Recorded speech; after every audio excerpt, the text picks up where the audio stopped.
I want to start at the worst moment, not the beginning, the worst. I was sitting on the bathroom floor of the home we had built together. 8 years, hair falling out from stress, 17 pounds underweight, barely sleeping, barely eating, barely... Here. And my husband walked in, looked at me on that floor, and said, "Sophia, I can't do this anymore. I think we both know this is over." And then he left. Not the room, the house. That night. I want to tell you what happened next, because nobody talks about what comes after the bathroom floor. Nobody talks about what you find when you have absolutely nothing left. I found everything, but that comes later. First, let me tell you how I got there. My name is Sophia. I grew up in a small town outside Chicago. The kind of town where everyone knows your name and your grandmother's name and exactly what you got on your math test. I was the girl who had plans, always, lists, schedules, a vision board at 16 before vision. Boards were a thing. I wanted to be an architect. I wanted to live in Chicago proper. I wanted to build things, literally, structures, that would stand long after I was gone. I was driven, focused, maybe a little too serious. But I knew who I was, completely. I had my best friend Nadia, since 3rd grade, the kind of friend who tells you the truth before you finish asking. I had my mother, the strongest woman I know, who raised me alone after my father left when I was 9. And I had my work, my drafting table, my pencils, my blueprints, the quiet satisfaction of making something from nothing. I was 23, freshly graduated, first job at an architecture firm in downtown Chicago, sharing a tiny apartment with 2 roommates and absolutely 0 regrets. I was not looking for love. I want to be very clear about that. I was not looking. It found me anyway. The way things do when you're busy looking somewhere else. I met James at a work conference. Downtown Chicago. October. That specific Chicago October, where the wind comes off the lake like it has something to prove. He was presenting. Structural engineering. I was in the 3rd row, taking notes. Not paying attention to him, paying attention to the content. He found me at the coffee station afterward. Said, "You were the only person in that room who looked like they actually cared about load-bearing walls." I laughed. Said, "I'm an architect. Load-bearing walls are my entire personality." He smiled. Said, "James." I said, "Sophia." He said, "Can I take Sophia to dinner? To talk about load-bearing walls." Obviously. We talked for 4 hours at dinner. Not about load-bearing walls, about everything. Our childhoods, our fears, our dreams. The specific kind of conversation you have with someone when you feel, inexplicably, like you have known them before. He was warm, steady, the kind of person who makes you feel like the world is a little safer just because they're in it. I fell in love with him over the next 6 months, slowly, completely. The way you fall when you don't see it coming. He proposed on a Tuesday, not a grand gesture. Just us, our apartment. The ring his grandmother had worn. He said, "I don't want to do any of this without you. Any of it. Will you stay? Will you stay?" I said yes. Without hesitation, without a single doubt. That was the last time I said yes without questioning everything. We got married on a Saturday in June, small wedding. 50 people. My mother cried. Nadia gave a speech that made everyone laugh and then immediately cry. We bought a brownstone on the north side of Chicago. James handled the structure. I handled the design. We were genuinely a team. The first 3 years were good. Really good. We cooked together on Sundays. We walked along the lake on Saturday mornings. We had a tradition every Friday night. No phones, just us. Dinner, conversation, whatever movie I picked because James could never decide. I want to say that clearly. The good years were real. The love was real. I need you to know that before I tell you what came next. Year 4, James got a promotion. Senior project manager. More responsibility. More travel. More stress. I understood. Of course I understood. I picked up more at home. Managed everything. The house. The bills. The social calendar. The birthday cards for his family. The Friday dinners that slowly became Friday. Takeout. Alone. Because he was traveling. Year 5, one got passed over for a promotion. At work, a project I had led for 2 years. Given to someone else, junior to me, male. I was devastated. I came home. James was there. One of the rare nights. I sat down, started to tell him. He said, "I'm sorry, babe." "That's rough." "Hey, did you call the plumber? The kitchen sink is still—" I stopped talking. Mid-sentence. He didn't notice. Year 6. I started having anxiety. Real clinical anxiety. The kind that sits on your chest at 3 a.m. The kind that makes ordinary things feel impossible. I told James. He said, "You worry too much. You've always worried too much. Just relax. Take a bath or something." Take a bath. I car 7. I stopped telling him things. Not because I wanted to, because I had learned there was no point. And year 8, everything broke. All at once, the way things do when they have been quietly breaking for a very long time. Year 8 started with my mother. January. She called me on a Tuesday morning. Said she had found a lump. I drove to her house that day. Stayed 3 weeks, back and forth to the hospital. Tests, waiting, more tests. James came once, for 2 days, said he had deadlines. Said he'd come back when things were clearer. Things were never clear enough. He never came back. My mother's diagnosis came in March. Early stage, treatable, but the treatment was hard. And she needed me, and I was there. I was there for my mother, and completely alone in my marriage. I stopped eating properly. Too busy, too anxious, too everything. I lost 17 pounds in 4 months. Not on purpose, just forgot. Forgot to take care of myself because everyone else needed taking care of. My hair started falling out. Stress. The doctor said stress. She said, "Sophia, you need to rest. You need support. You cannot pour from an empty cup." I drove home from that appointment. Sat in the car outside our brownstone for 45 minutes because I didn't know how to go inside.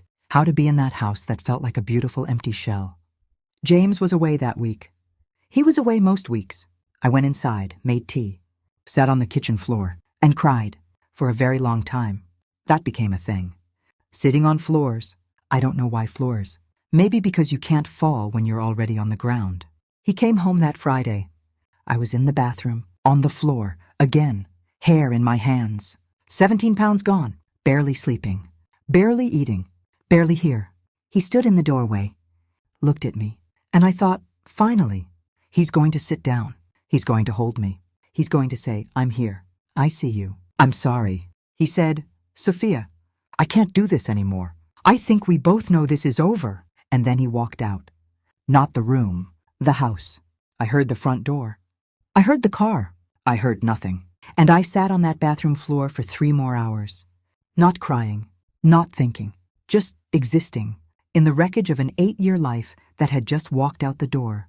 At some point, I got up. I don't remember deciding to. My body just decided. I walked to the kitchen, made tea, sat at the table, and I thought, now what? I called Nadia at midnight. She answered on the second ring. I said, "He left." 2 words. That was all. She said, "I'm coming." She lived 40 minutes away.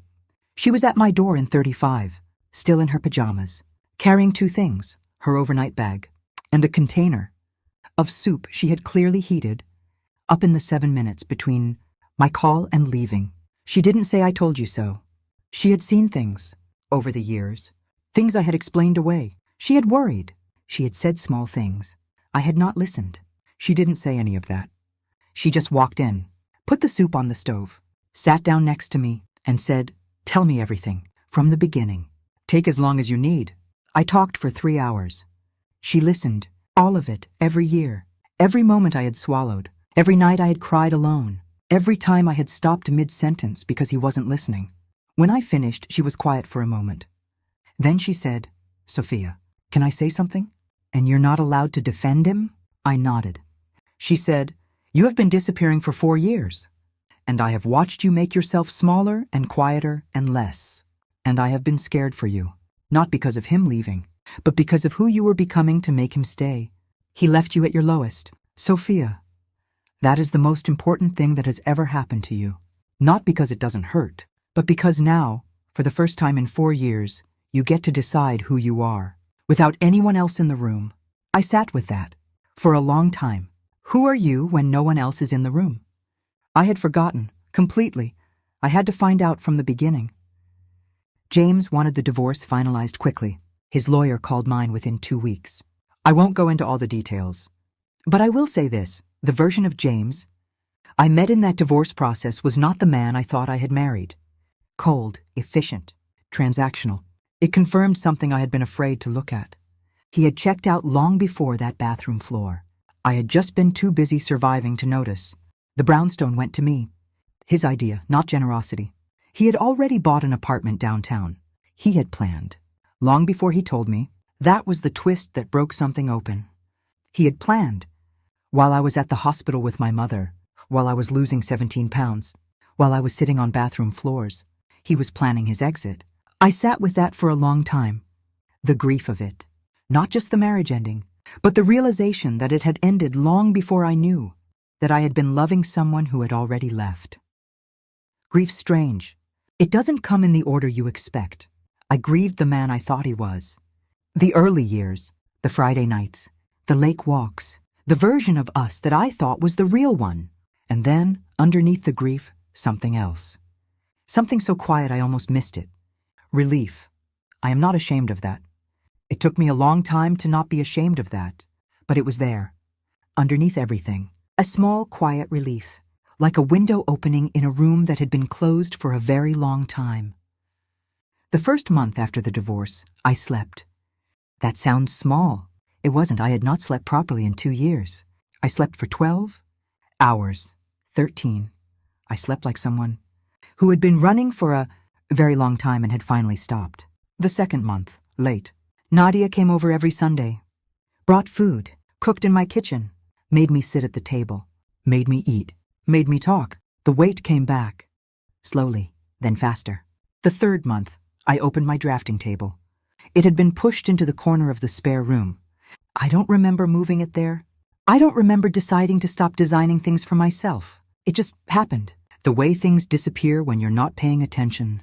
I pulled it out, set it up by the window, the big bay window that looked out over the street, and I sat down.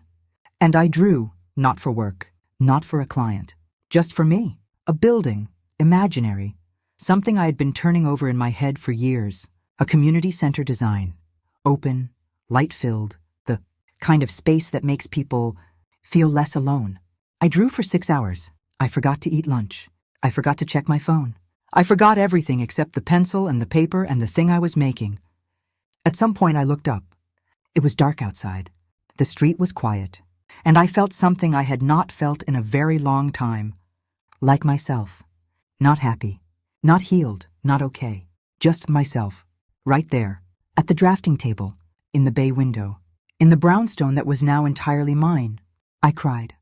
Not from sadness. From recognition. There she is. There I am. I had been looking for so long. Let me tell you the specific things I found. When I started looking, I found that I loved mornings. I had forgotten that. James was not a morning person. So slowly, and without deciding, I had become not a morning person. To keep the peace. To match his rhythm. Alone, I woke up at 6. Made coffee. Sat at the bay window. Watched the street wake up. Just quiet, mine. I found that I loved walking. Long walks. Alone. With headphones. Along the lake. Same lake James and I had walked. But different now. Mine now. I found that I was funny. I had forgotten that too. Somewhere in 8 years of being the serious one, the responsible one, the one who held everything together, I had forgotten that I used to make people laugh. Really laugh.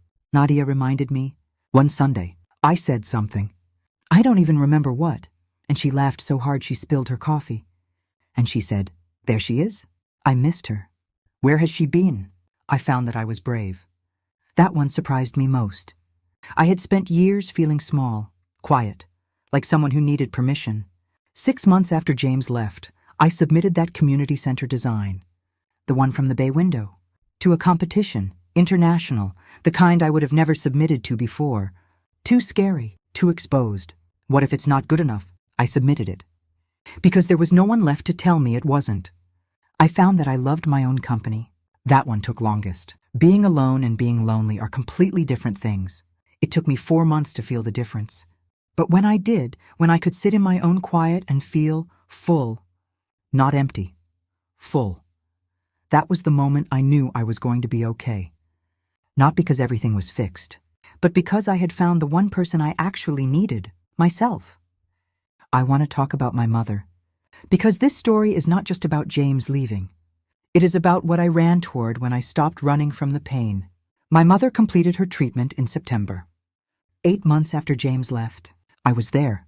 For all of it. Every appointment, every difficult day, every moment she needed someone in that chair beside her. I had always been close to her. But that year, that impossible, breaking, rebuilding year, we became something different, something deeper. She told me things she had never told me before. About my father leaving, about how she rebuilt, about the specific morning she remembered. The exact morning when she woke up and thought, I am going to be okay. Not because everything is okay, but because I am still here. And that is enough. I held her hand and I thought, I know that morning. I had that morning too, at my drafting table, bay window, 6 hours of drawing. She looked at me one afternoon. Her treatment was almost finished. She looked tired and strong. The way you look when something has tried to break you and discovered it cannot. She said, Sophia, I'm so proud of you. Not of what you've survived, of who you are. I have always been proud. But this year, watching you, I am in awe. I hope you know that. I hope you can see what I see when I look at you. I couldn't speak. She squeezed my hand, said, he left you at your lowest. Look at you now. Just look at you. I looked, for the first time in a long time. I actually looked, and I liked what I saw. You clicked on this video because you want to know what happened next. I'm going to tell you, but I need to say first, what happened next is not what you might expect. It is not a dramatic success story. It is not a movie ending. It is something quieter, and I think more real. The competition. The community center design I submitted from my bay window at 6 in the morning, 3 months after James left. I placed, not first, third out of 412 entries, international. I got a phone call on a Thursday afternoon. I was walking along the lake. I answered, heard the news, hung up, and stood there. Lake wind, Chicago cold, and laughed, out loud, alone, on the lakefront. A real laugh, the kind that comes from somewhere deep. Not because third place changed my life, but because 3 months earlier, I was on a bathroom floor, and now I was standing on the lakefront, having made something beautiful that 400 people had seen and judged and said, this is worth something. I called my mother. She cried. I called Nadia. She screamed. And I thought, James never knew about this design. He never knew it existed. He left before it was born. He missed it. He missed all of it. There were other things. I got a promotion at work. The one I had been passed over for before. New management, different outcome. I redecorated the brownstone. Made it mine, really mine. Colors James would have called too much. That I called exactly right. I started therapy. Best decision I ever made. Dr. Kim, small office. Good light. She helped me understand not just what happened, but how I let it happen. And how to make sure I never lose myself again. In anyone, for any reason. I am not in a relationship. I want to say that clearly. This is not a story where I found better love. Not yet, maybe someday. Maybe not. But I found something better than I expected. I found me. Sophia, the girl with the vision board, the drafting table, the plans. She was there the whole time, waiting, under everything. Under 8 years, under the shrinking, under the bathroom floor, she was there. And she is magnificent. I am 34 now, 18 months since that bathroom floor. I want to tell you what I know. The person who leaves you at your lowest is showing you something. Not about your worth, about theirs. A person who can look at someone they promised to love on a bathroom floor. Hair falling out, 17 pounds underweight, barely here, and walk away. That is not a reflection of what you deserve. That is a revelation of who they are. Hold on to that. The second thing, you will lose yourself in love sometimes. That is human. That is not weakness. But the moment you notice, the moment something whispers, wait. Where did you go? Listen immediately. Don't wait.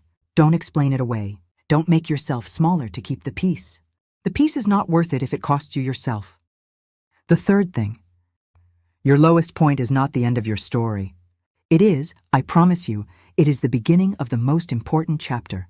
Because at your lowest, everything that doesn't belong falls away.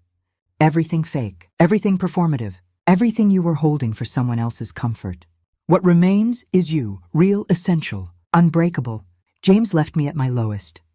And I want to say, with complete honesty, thank you. Not because what he did was right. It wasn't leaving someone on a bathroom floor. There is no world where that is right. But because, in leaving, he gave me back the only thing that actually mattered. Myself. And if you are listening to this from your own lowest point, bathroom floor, car seat, empty apartment, wherever you are, I need you to hear this. You are not finished. You are not broken beyond repair. You are not the worst version of yourself. You are at the beginning of the most important thing you will ever do, finding your way back to yourself. It will not be fast. It will not be clean. It will not look like anyone else's recovery, but it will be yours, completely, entirely, magnificently yours. He left me at my lowest. He missed everything that came after, and everything that came after was the best of me. It will be the best of you too. I promise.